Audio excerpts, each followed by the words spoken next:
ইয়াসের দিওয়ানা আমার মন হইয়াসের দিওয়ানা বলেন না মুর্শিদ নামে এত মধু দয়াল নামে এত মধু খাইলে মধু ফুরায় না আমার মন হইয়াছে রে দিওয়ানা আমার মন আমার মুর্শিদ নামে এত যে মধু আমারে কইরাছে জাদু গো আমার দয়াল নামে এত যে মধু আমারে কইরাছে জাদু গো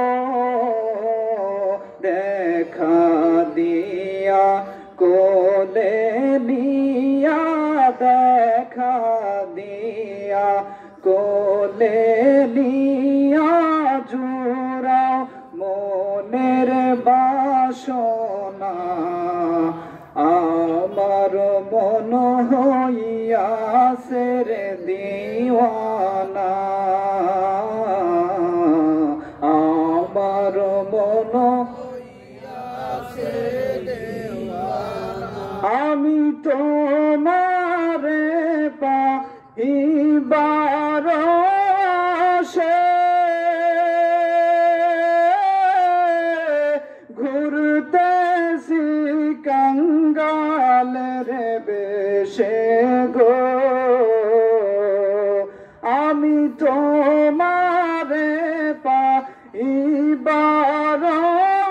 আশে ঘুরতেছি কাঙ্গালের বেশে গো দেশ বিদেশে ঘুরি আমি দেশ বিদেশে ঘুরি আমি পাইতে তাহার ঠিকানা আমার মন হইয়াছে রে দিওয়ানা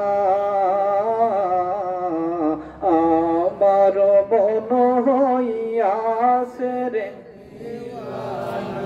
ফায়া আইয়ুহাল হাদিরুন রাহিমাকুমুল্লাহ।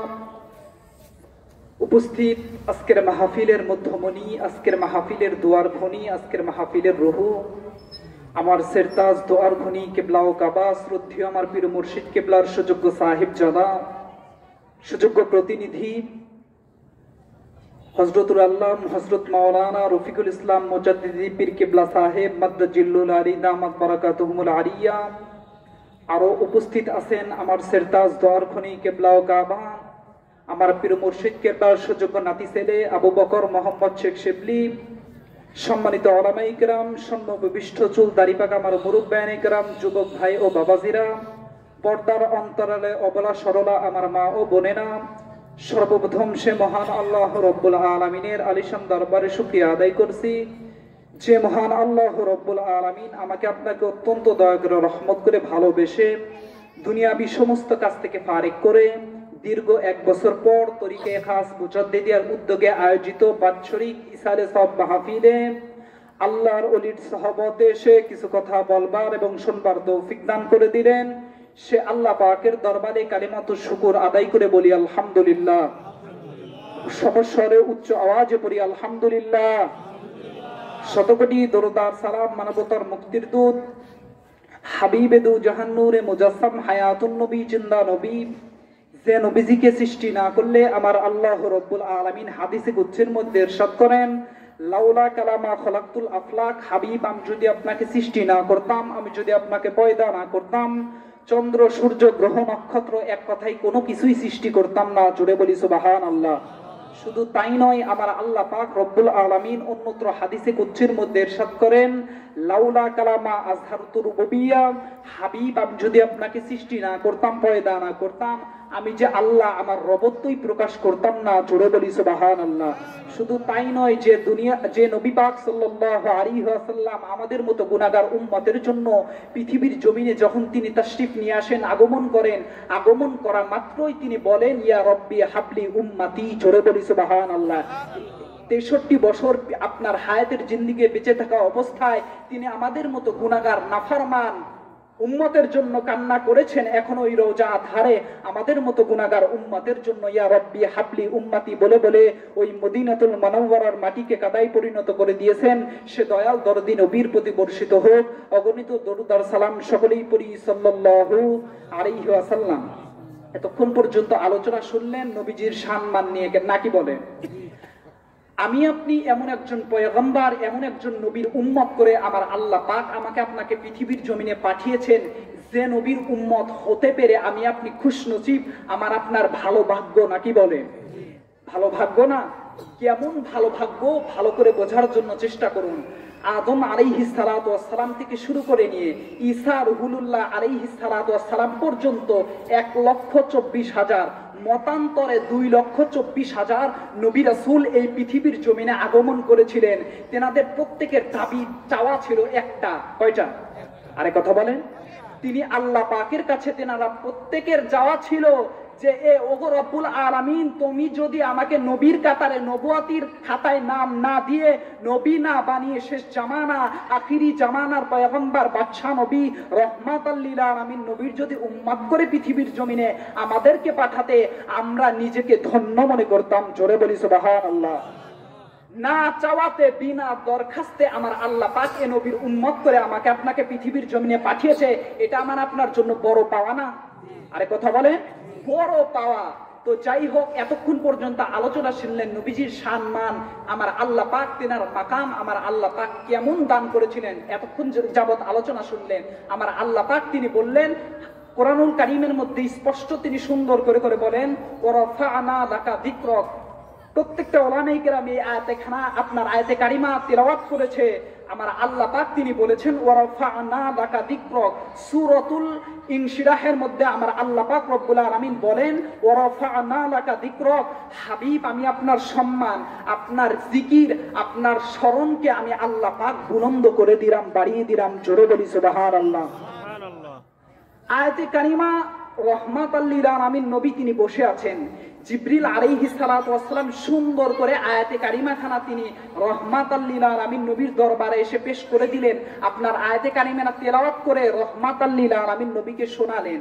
শোনার সাথে সাথে রহমাতাল লিল আলামিন নবী, উম্মতের পাগল করা নবী, তিনি বলেন যে এরে ভাই জিবরিল, তুমি যে আল্লাহ পাক যে তোমাকে আয়াতে কারিমা, এই যে বাণীটা আমার আল্লাহ পাকের বাণী, তোমার মাধ্যমে যে আমার আল্লাহ পাক আমার কাছে পাঠালো, তুমি কি জানো এই আয়াতের দ্বারা আমার আল্লাহ পাক কি বোঝাতে চেয়েছে? তুমি কি জানো? জোরে বলি সুবহানাল্লাহ। হযরত জিবরিল আলাইহিস সালাতু ওয়াস সালাম তিনি সুন্দর করে বলেন, ইয়া রাসূলুল্লাহ, ইয়া হাবিবাল্লাহ, হুজুর না না না না, আমি জানি না, আমি বলতে পারবো না। আমার দায়িত্ব হলো আমার আল্লাহ পাক রব্বুল আলামিন আমাকে যে দায়িত্ব দিয়েছে, ওই যে আপনার লৌহে মাহফুজ আছে, ওইখান থেকে আওয়াজ আসে, এই পানিটা রহমাতাল লিল আলামিন নবী, উম্মতের পাগল করা নবী, এনার দরবারে নিয়ে যেতে হবে, আপনার কাছে নিয়ে আসতে হবে। জাস্ট এতটুকুই আমি শুধু ওইখান থেকে শুনে আপনি নবীর দরবারে নিয়ে আসি। জোরে বলি মারহাবা। এর চাইতে আমি বেশি কিছু বলতে পারবো না ইয়া রাসূলুল্লাহ, ইয়া হাবিব আল্লাহ, হুজুর, এর চাইতে বেশি কিছু আমি বলতে পারবো না। রহমাতাল লিল আলামিন নবী, উম্মতের পাগল করা নবী বলেন, রে জিবরিল, তুমি যাও যাও যাও, চলে যাও। আমার আল্লাহ পাক রব্বুল আলামিন এই আয়াতে কারিমা কেন নাযিল করেছে এইটা জেনে আসো। জোরে বলি মারহাবা। হযরত জিবরিল আলাইহিস সালাতু ওয়াস সালাম সুন্দর করে চলে গেলেন। চলে গিয়ে তিনি বলেন, ইয়া ওগো রব্বুল আলামিন, আপনার হাবিব নবী রহমাতান লিল আলামিন নবী, উম্মতের পাগলপারা নবী কথা বলছেন যে এই আয়াতের দ্বারা আপনি আসলে মূলত কি বোঝাতে চেয়েছেন এইটা আমাকে আমার দ্বারা সম্ভব না বলে দেওয়া। আপনি বলে দেন কেন এই আয়াতে কারিমা আপনি নাজিল করেছেন, ভালো করে বোঝার জন্য চেষ্টা করুন। স্পষ্ট হাদিসে কুদসির মধ্যে ইরশাদ করা হয়েছে, স্বয়ং আমার আল্লাহ রব্বুল আলামিন আয়াতের তাফসীর করতেছেন। কে করতেছেন? আরে কথা বলেন কে? আমার আল্লাহ পাক স্বয়ং রব্বুল আলামিন তিনি আয়াতের তাফসীর করতে গিয়ে বলেন, কুল্লামা যুকিরতু যুকিরনা মাই, জোরে বলি সুবহানাল্লাহ। আমার আল্লাহ রব্বুল আলামিন তিনি বলেন, এরে দুনিয়ার মানুষেরা তোমরা শোনো শোনো শোনো, আমি আল্লাহ পাক রব্বুল আলামিন ঘোষণা করে জানিয়ে দিচ্ছি রে দুনিয়ার মানুষেরা তোমরা শোনো, আমি আল্লাহ পাক রব্বুল আলামিন ঘোষণা করে জানিয়ে দিচ্ছি। আমার আল্লাহ পাক রব্বুল আলামিন তিনি বলেন, কুল্লামা যুকিরতু যুকিরনা মাই, আমি আল্লাহ পাকের স্মরণ যেইখানে করা হবে, আমার আল্লাহ পাকের নাম এই পিঠা আপনার গোটা পৃথিবী নয়, গোটা কুল কায়নাতের এমন কোন জায়গা নাই যেইখানে আমার আল্লাহ পাকের নাম নাই। নাকি বলেন? নাকি বাদ আছে কোন জায়গা? বলেন না না না, অন্য কোন জায়গায় বাদ নাই। মোট যে আমার আল্লাহ পাক রব্বুল আলামিনের যে সৃষ্টি জগৎ আছে, গোটা কুল কায়নাত আমার আল্লাহ পাক যে সৃষ্টি করেছেন, এই গোটা কুল কায়নাতে আমার আল্লাহ পাকের নাম প্রত্যেকটা জায়গায় আছে, আছে না? আমার আল্লাহ পাক রব্বুল আলামিন তিনি বলেন, আলহামদুলিল্লাহি রাব্বিল আলামিন, সমস্ত প্রশংসা সেই রব্বুল আলামিনের প্রতি। কোন রব্বুল আলামিন? যিনি গোটা কুল কায়নাতের মালিক। যিনি কি? যিনি গোটা কুল কায়নাতের মালিক। এই গোটা কুল কায়নাতের মালিক আমার আল্লাহ পাকের সমস্ত জগতে নাম আছে। আমার আল্লাহ পাক রব্বুল আলামিন তিনি বলেন, এরে দুনিয়ার মানুষেরা তোমরা শোনো শোনো শোনো, আমার হাবিব নবী রহমাতাল লিল আলামিন নবী, উম্মতের পাগলপারা নবী, এ নবীর মাকাম, এ নবীর স্থান আমি আল্লাহ পাক কোথায় দিয়েছি রে, কোথায় দিয়েছি ভালো করে বোঝার জন্য চেষ্টা করুন। আমার আল্লাহ পাক রব্বুল আলামিন তিনি বলেন, দুনিয়ার মানুষেরা তোমরা শোনো, গোটা কুল কায়নাতে যেমন আমি আল্লাহ পাকের নাম আছে, আমি রহমাতাল লিল আলামিন নবী, উম্মতের পাগলপারা নবী, আমার মাহবুব নবী, আমার হাবিব নবীর নাম আমি রব্বুল আলামিনের নামের সাথে রেখে দিলাম। জোরে বলি মারহাবা আল্লাহুম্মা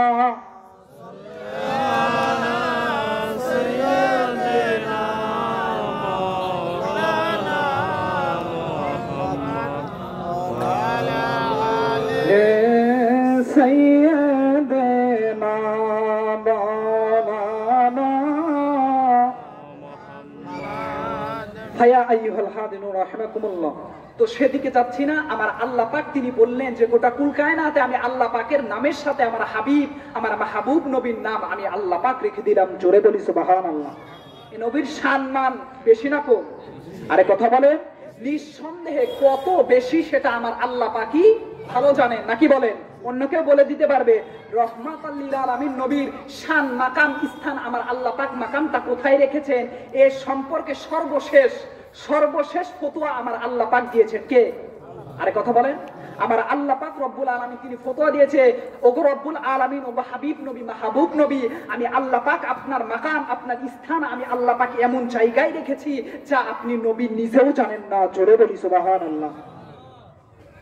শুধু তাই নয়, তাই নয়, আমার আল্লাহ পাক রব্বুল আলামিনের নবীর সম্মান ইজ্জত আমার আল্লাহ পাক কেমন দিয়েছিল ভালো করে বোঝার জন্য চেষ্টা করুন। অন্য সমস্ত পয়গাম্বরের বেলায় এত সুন্দর কিতাব, এত সুন্দর সুন্দর কথা, এত সুন্দর সুন্দর আয়াত কি নাজিল করেছেন আমার আল্লাহ পাক? আরে কথা বলেন করেছেন? বলেন না না না না, করেন নাই, করেন নাই। আমার আল্লাহ পাক রব্বুল আলামিন গোটা কোরআনুল কারীম আয়াত নয়, গোটা কোরআনুল কারীমকে আমার আল্লাহ পাক আমার আপনার নবীর সম্মান ইজ্জত আমার আল্লাহ পাক কেমন দিয়েছিল এইটা দুনিয়াবাসীকে জানানোর জন্য গোটা কোরআনুল কারীমকে আমার আল্লাহ পাক নাজিল করেছেন। জোরে বলি সুবহানাল্লাহ।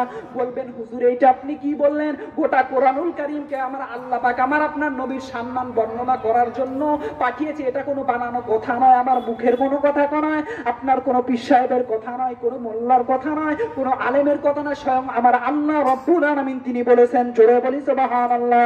সূরাতুত তাহার প্রথম আয়াতের মধ্যে আমার আল্লাহ পাক রব্বুল আলামিন তিনি বলেন, তাহা মা আনজালনা আলাইকাল কুরআনা লিতাশকা। জোরে বলি সুবহানাল্লাহ। আমার আল্লাহ পাক রব্বুল আলামিন তিনি সুন্দর করে বলেন, এরে দুনিয়ার মানুষেরা তোমরা শোনো শোনো শোনো, আমার রহমাতান লিল আলামিন নবী, উম্মতের পাগলপানা নবীকে আমার আল্লাহ পাক ডাক দিয়ে বলেন তহা, আমার আপনার নবীকে আমার আল্লাহ পাক ডাক দিয়ে বলেন তহা মা আনজালনা আলাইকাল কুরআনা লিতাশকা, হাবিব আমি আপনাকে কষ্ট দেওয়ার জন্য কোরআন নাজিল করি নাই। জোরে বলি সুবহানাল্লাহ। কি দেওয়ার জন্য নাজিল করেন নাই? আরে কথা বলেন। কষ্ট দেওয়ার জন্য আমার আল্লাহ পাক আমার আপনার নবীকে বলেন না, আপনার বলে কোরআন নাজিল করেন নাই, আমার আপনার নবীর কষ্ট হোক এজন্য কোরআন নাজিল করেন নাই। আয়াতের বিভিন্ন প্রকার তাফসীর রয়ে গেছে, এর মধ্যে কিছু তাফসীর জুমহুরে মুফাসসিরিন কিরাম যারা আছেন তত্ত্ব জ্ঞানে যারা জ্ঞানী তেনারা তাফসীর করতে গিয়ে বলেন, দুনিয়ার মানুষেরা তোমরা শোনো শোনো শোনো, তাহলে কেন কোরআনুল কারীম নাজিল করা হলো? কোরআনুল কারীম কেন তাহলে নাজিল করা হলো? নবীকে কষ্ট দেওয়ার জন্য। আমার আল্লাহ পাক যেহেতু বললেন যে হাবিব আমি আপনাকে কষ্ট দেওয়ার জন্য কোরআন নাজিল করি নাই, তাহলে প্রশ্ন এখানে থেকে যায় কেন নাজিল করলেন, নাকি বলেন? প্রশ্ন আছে না? আরে কথা বলেন। প্রশ্ন থেকে যায় যে আমার আল্লাহ পাক রব্বুল আলামিন কেন কোরআনুল কারীম নাজিল করলেন। আয়াতের তাফসীর করতে গিয়ে স্পষ্ট আলোচনা করা হয়েছে, গোটা কোরআনুল কারীমকে আমার আল্লাহ পাক রব্বুল আলামিন তিনি সুন্দর করে করে বলেন, এরে দুনিয়ার মানুষেরা তোমরা শোনো শোনো শোনো, গোটা কোরআনুল কারীমকে আমি আল্লাহ পাক রব্বুল আলামিন নাজিল করেছি যাতে তোমরা বুঝতে পারো, যাতে অনুভব করতে পারো, আপনার কি করতে পারো, অবলোকন করতে পারো, দেখতে পারো আমার আল্লাহ রব্বুল আলামিন কে, আমার আল্লাহ রব্বুল আলামিন আমার আপনার হাবিব নবী, মাহবুব নবী, রহমাতান লিল আলামিন নবী, উম্মতের পাগলপারা নবী, এই নবীকে আমার আল্লাহ পাক কেমন শান মাকাম আমার আল্লাহ পাক দিয়েছিলেন এইটা বোঝানোর জন্য গোটা কোরআনুল কারীমকে আমার আল্লাহ পাক নাজিল করেছে। জোরে বলি মারহাবা। শুধু তাই নয়, তাই না, আজকাল বলা হচ্ছে কাল হাসরের ময়দানে আমার আপনার নবীর কোনো খাওয়া থাকবে না, আমার আপনার নবী মিজানের পাল্লার দিকে ফেলফেল করে তাকিয়ে থাকবে, সেও নাকি নাফসি নাফসি করতে থাকবে। জোরে বলি নাউজুবিল্লাহ। শুধু তাই নয়, তাই নয়, বিভিন্ন রকম ফতোয়া দেওয়া হচ্ছে। কিন্তু বাবা একটা বিষয় ভালো করে বোঝার জন্য চেষ্টা করুন, সোনার মানিকেরা বাজানেরা ভালো করে বোঝার জন্য চেষ্টা করুন, কাল হাসরের ময়দান আমার আল্লাহ পাক কেন কায়েম করবেন এইটা আমি আপনাকে বুঝিয়ে দিচ্ছি। কাল হাসরের ময়দান আমার আল্লাহ পাক কেন কায়েম করবেন এইটা বোঝানোর জন্য বলছি। আমার আল্লাহ পাক রব্বুল আলামিন পবিত্র কালামুল্লাহ শরীফের মধ্যে তিনি সুন্দর করে করে বলেন, ইন্নাল্লাহা সামিউন বাসীর। জোরে বলি সুবহানাল্লাহ। আমার আল্লাহ পাক রব্বুল আলামিন তিনি বলেন, এরে দুনিয়ার মানুষেরা তোমরা শোনো শোনো শোনো, আমি আল্লাহ পাক নিশ্চয়ই আমি আল্লাহ পাক রব্বুল আলামিন বান্দার মনের খবর, দিলের খবর মোট কিছু জানি। জানে কিনা? আরে কথা বলেন, জানে কিনা? আমার আল্লাহ পাক কেমন জানেন? শুধু জানেন না, তিনি শোনেন। ওই আটলান্টিক মহাসাগরের নিচে অমাবস্যার রাত্রিতে ঘোর অন্ধকারে যদি কোনো কালো পিপিলিকা, আয়াতের তাফসীর বলতেছি, কোনো কালো পিপিলিকা যদি হেঁটে যায়, ওই কালো পিপিলিকার পদশব্দ আমার আল্লাহ পাক শুনতে পায়। জোরে বলি সুবহানাল্লাহ। এটা জাস্ট উদাহরণ দেওয়ার জন্য বলা হয়েছে। আমার আল্লাহ পাক মোট কিছু জানে। জানে কিনা? আরে কথা বলেন, জানে কিনা? তারপরে আরেকটা বিষয় আসুন, একজন বান্দা যখন মারা যায় তাকে কবরের মধ্যে শায়িত করে দেওয়া হয়, ওই কবরের মধ্যে সর্বপ্রথম একজন ফেরেশতা প্রবেশ করে। কয়জন? আরে কথা বলেন, কয়জন? ওই কবরের মধ্যে সর্বপ্রথম একজন ফেরেশতা প্রবেশ করে, যার নাম হচ্ছে নোমান। যার নাম কি? যার নাম হচ্ছে নোমান। তার দায়িত্ব কর্তব্য হলো বান্দাকে যখন কবরের মধ্যে শায়িত করে দেওয়া হবে, বান্দাকে শুয়ে দেওয়া হবে, তার সাথীরা চলে যাবে, ওই আপনার ফেরেশতা প্রবেশ করবে। ওই ফেরেশতার দায়িত্ব কর্তব্য হলো, বান্দা তুমি সারা জীবন আমার আল্লাহ পাক তুমি, তোমার যখন জ্ঞান হয়েছে, তুমি যখন প্রাপ্ত বয়স্ক হয়েছো, তোমার ওপর শরীয়তের বিধান, সমস্ত বিধান ফরজ হয়ে গেছে, এরপর থেকে শুরু করে নিয়ে মৃত্যুর আগ পর্যন্ত, মালাকাল মউতকে দেখার আগ পর্যন্ত তুমি যা কিছু করেছো মোট কিছুর হিসাব তো ওই ফেরেশতা ওই বান্দার সামনে উপস্থিত করে দেবে। জোরে বলি সুবহানাল্লাহ। তাহলে বান্দা ভালো কাজ করেছে, কতটুকু ভালো কাজ করেছে, কতটুকু খারাপ কাজ করেছে, মোট কিছু বান্দার সামনে দিয়ে দেওয়া হবে। তাহলে এখানেই কিন্তু স্পষ্ট হয়ে গেল বান্দা জান্নাতি না জাহান্নামী, নাকি বলেন? তাই হয়ে গেল না? এখানেই কিন্তু স্পষ্ট হয়ে গেল যে বান্দা জান্নাতি না জাহান্নামী। যেহেতু রেজাল্ট দিয়ে দেওয়া হলো, বান্দা তুমি এতটুকু খারাপ কাজ করেছো, এতটুকু ভালো কাজ করেছো, রেজাল্ট যেহেতু দিয়ে দেওয়া হলো, তাহলে কাল হাসরের ময়দানে কেন মিজানের পাল্লা আমার আল্লাহ পাক কায়েম করলেন? প্রশ্ন, নাকি বলে? প্রশ্ন না? যে তাহলে কেন কাল হাসরের ময়দানে আমার আল্লাহ পাক রব্বুল আলামিন ওই মিজানের পাল্লা কায়েম করলেন? আমার আল্লাহ পাক বান্দার মনের খবর জানে, মোট কিছু জানে, সব কিছু দেখতেছে। আমার আল্লাহ পাক কোন বান্দা খারাপ কাজ করেছে, কতটুকু পৃথিবীর জমিনে থাকা অবস্থায় কতটুকু ভালো কাজ করেছে, মোট কিছু আমার আল্লাহ জানে না? আরে কথা বলেন, মোট কিছু কিন্তু আমার আল্লাহ পাক জানে। আমার আল্লাহ পাক জানে যে কোন বান্দা জান্নাতে যাবে আর কোন বান্দা জাহান্নামে, জানে না? আরে কথা বলেন, তারপরেও কেন মিজানের পাল্লা কায়েম করা হবে? প্রশ্ন না? আমি এজন্যই এই কথাগুলো বলছি যে কেন কাল হাসরের ময়দান আমার আল্লাহ পাক কায়েম করবে, এইটা বোঝানোর জন্য বলছি।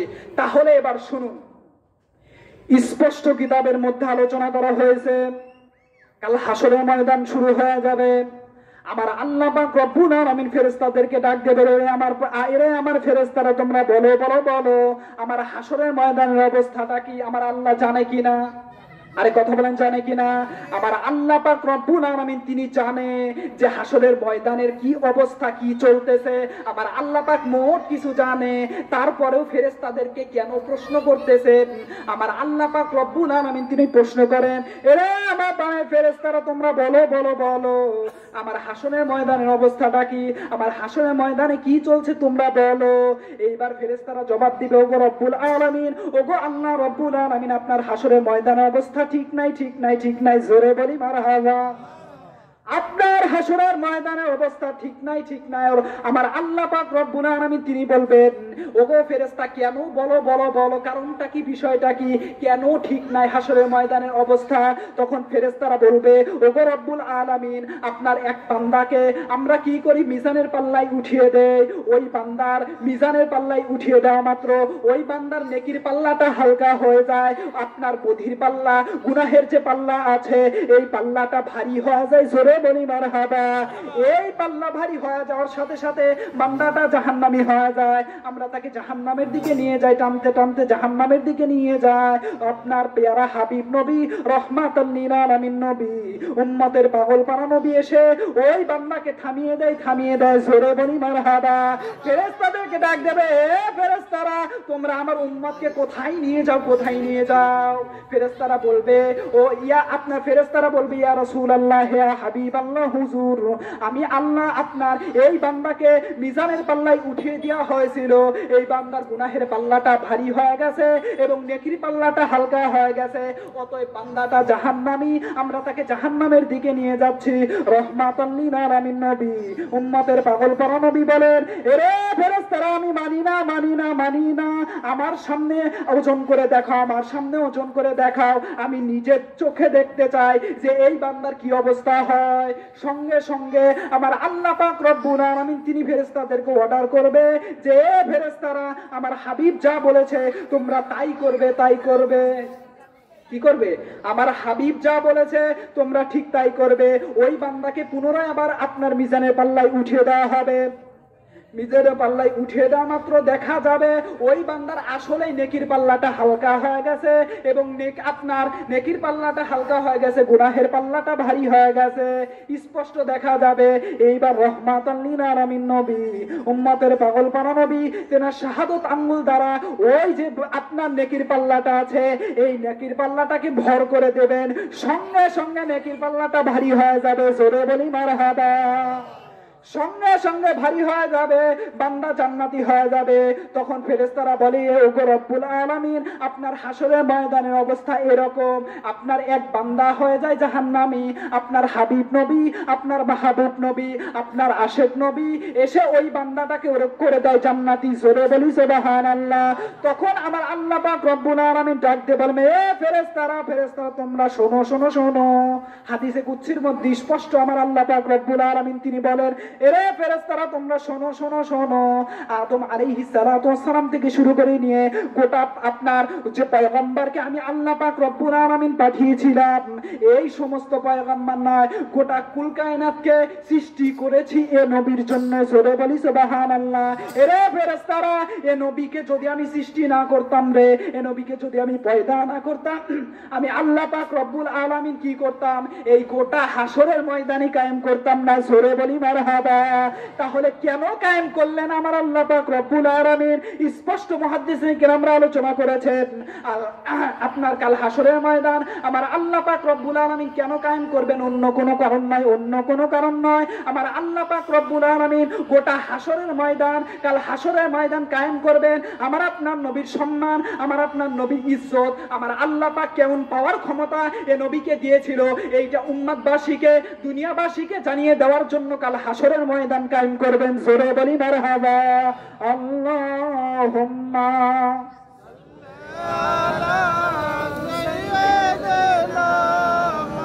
মাওলানা মুহাম্মদ ওয়া আলা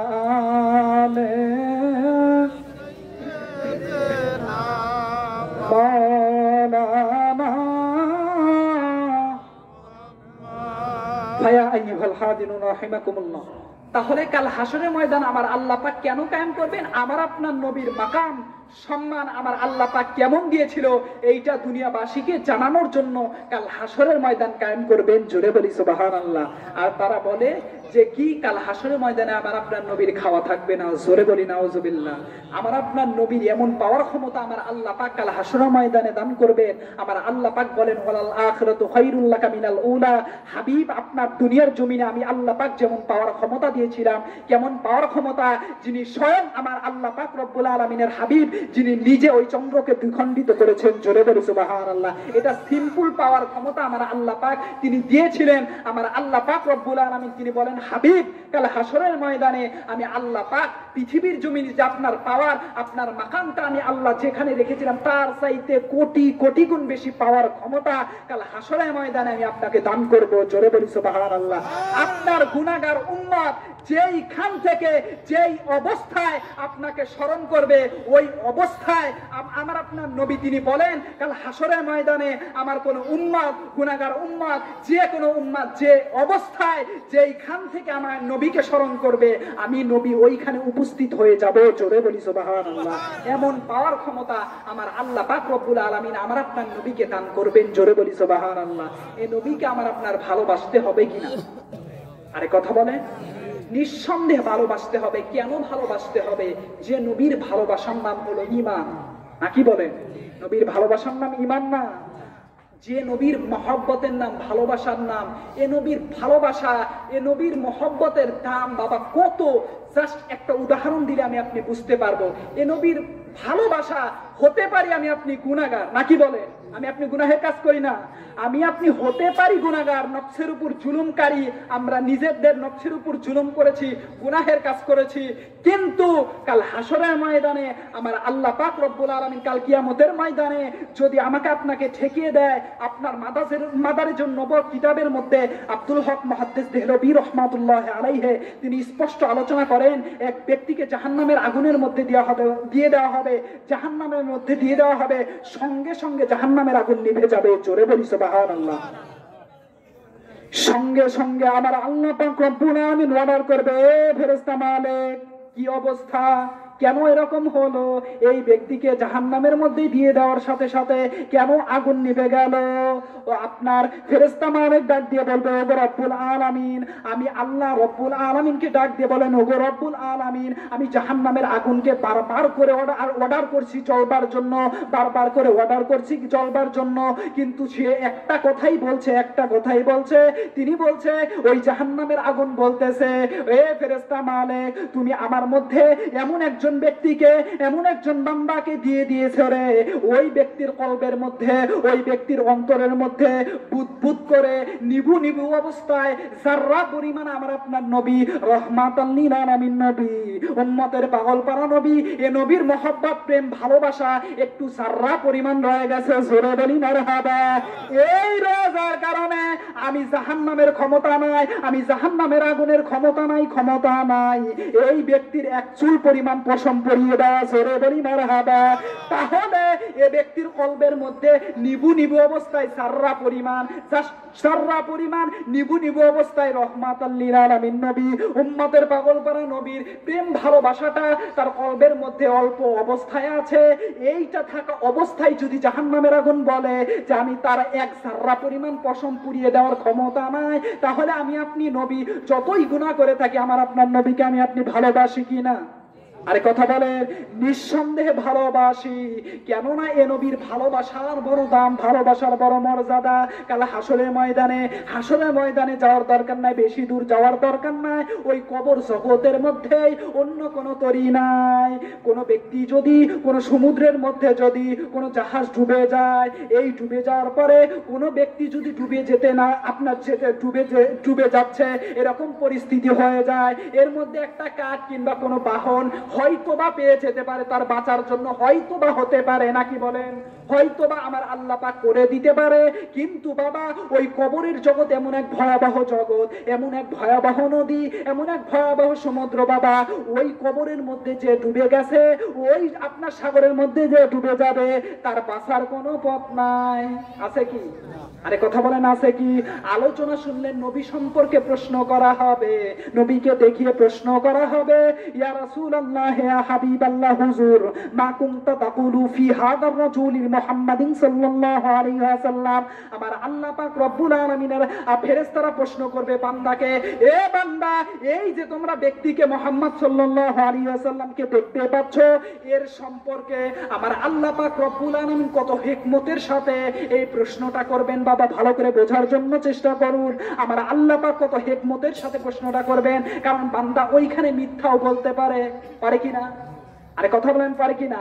ওই বান্দা ওইখানে মিথ্যাও বলতে পারে যে এটা আমার নবী, কিন্তু আমার আল্লাহ পাক রব্বুল আলামিন হিকমতের সাথে প্রশ্ন করলেন, মা কুনতা তাকুলু, এখন নয় কাল আপনার দুনিয়ার জগতে তুমি যখন বেঁচে ছিলে, এই সময় এই নবী সম্পর্কে তোমার আকীদা, তোমার বিশ্বাস, তোমার ধারণা কি ছিল তুমি বলো।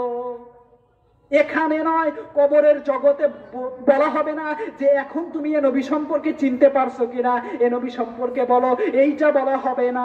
মা কুনতা তাকুলু, তুমি পূর্বে আপনার অতীতে পৃথিবীর জমিনে বেঁচে থাকা অবস্থায় এ নবী সম্পর্কে কেমন আকীদা, কেমন বিশ্বাস তুমি পোষণ করতে, এইবার তুমি বলো। বান্দা যদি মুমিন হয়, বান্দা কি হয়? বান্দা যদি নবীর আশিক হয়, তার কলবের মধ্যে যদি নবীর প্রেম, নবীর ভালোবাসা, নবীর মহব্বত যদি বাবা থেকে যায়, বান্দা উত্তর দিয়ে দেবে, এ হচ্ছে মুহাম্মদ সাল্লাল্লাহু আলাইহি ওয়াসাল্লাম, আমার আপনার নবী। জোরে বলি সুবহানাল্লাহ। সঙ্গে সঙ্গে ফেরেশতারা বলবে, উনজুর মাকাদাহু মিনান নার, এ বান্দা তুমি তাকাও, তোমার স্থানটা ছিল জাহান্নামে। কোথায়? আরে কথা বলেন, কোথায়? তোমার স্থানটা ছিল জাহান্নামে। মাকাদাহু মিনান নার, এ বান্দা তুমি তাকাও, তোমার স্থানটা ছিল জাহান্নামে, তোমার আমলটা ছিল খুবই কম, তুমি দুনিয়ার জমিনে ভালো কাজ খুব কমই করেছো, তোমার স্থানটা ছিল জাহান্নামে। কিন্তু আমার আল্লাহ পাক রব্বুল আলামিন এই যে তৃতীয় নাম্বার যে প্রশ্নটা আছে রে, এই প্রশ্নের সঠিক উত্তর দেওয়ার কারণে, সঠিক জবাব দেওয়ার কারণে আমার আল্লাহ পাক রব্বুল আলামিন ওই জাহান্নামকে পরিবর্তন করে দিয়ে জান্নাত বানিয়ে দিয়েছে। জোরে বলি মারহাবা। আল্লাহুম্মা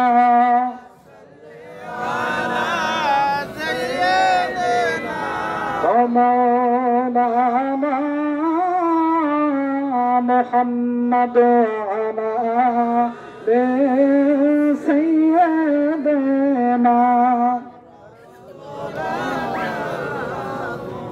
হায়া আইয়ুহাল হাজিরুন রাহিমাকুমুল্লাহ। তো এই নবীর ভালোবাসা আমার আপনার লাগবে, নাকি বলেন? এমন কোন আমল নাই, এমন কোন ইবাদত নাই যে ইবাদতে নবী নাই, নাকি বলেন?